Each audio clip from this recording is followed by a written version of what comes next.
খেলা অনেক হচ্ছে, টুর্নামেন্ট অনেক হচ্ছে, কিন্তু আমরা আসলে প্লেয়ার দেখছি না, আমাদের লাইন আপে কোনো ওরকম স্ট্রং কোনো প্লেয়ার আমরা পাচ্ছি না।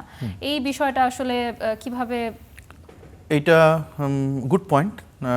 প্লেয়ার আমাদের আছে ঠিকই, বাট আসলে পারফর্ম ঠিক মতন করতে পারছে না। আমাদের প্লেয়ারের কিন্তু কোনো কমতি নাই।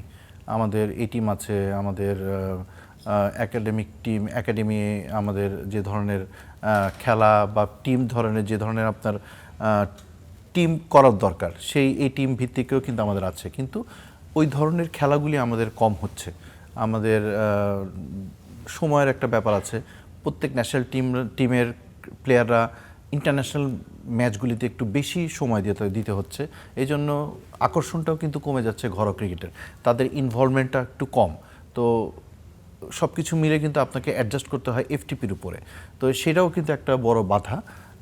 আর খেলা যেটা বলছেন আপনি যে আমাদের প্লেয়ার সংখ্যা কম, আসলে আমাদের প্লেয়ার সংখ্যা কিন্তু কম না, প্লেয়ার সংখ্যা কম না, আমাদের পারফরমেন্স সেটাও আলটিমেটলি আমাদের যেটা হচ্ছে সেটা হলো যে আমার কাছে যেটা মনে হয় যে তারা যেভাবে নিজেদেরকে মেলে ধরার দরকার সেইভাবে হচ্ছে না।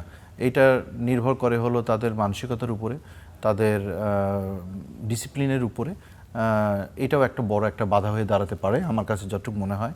আর একটা হয় যে টু মাচ খেলা আমাদের ইন্টারন্যাশনাল বা ডোমেস্টিকও যদি আমাদের ওরকম যে চাপটা, সেই চাপটা এখন তারা নিতে পারে না because of the weather, fooding ability. National team ভিত্তিক আমাদের বেশি যত্ন নেওয়া হচ্ছে। ক্লাব ক্রিকেটে আর একটু বেশি যদি আমরা ওই যত্নটা তারা যদি নিতে পারে তাহলে হয়তো আরও অনেক বেশি ভালো হবে। এবং আমাদের এই দেশের যে ধরনের একাডেমিগুলি আছে, অনেক ছোট ছোট একাডেমি আছে, সেই একাডেমিতে বিজনেস করার থেকে যদি প্লেয়ার প্রডিউসের দিক থেকে বেশি নজর দেওয়া হয় তাহলে দেখবেন যে আমাদের পাইপলাইনগুলি আরও অনেক বেশি ভালো হবে। এটা আমার ব্যক্তিগত মতামত আর কি।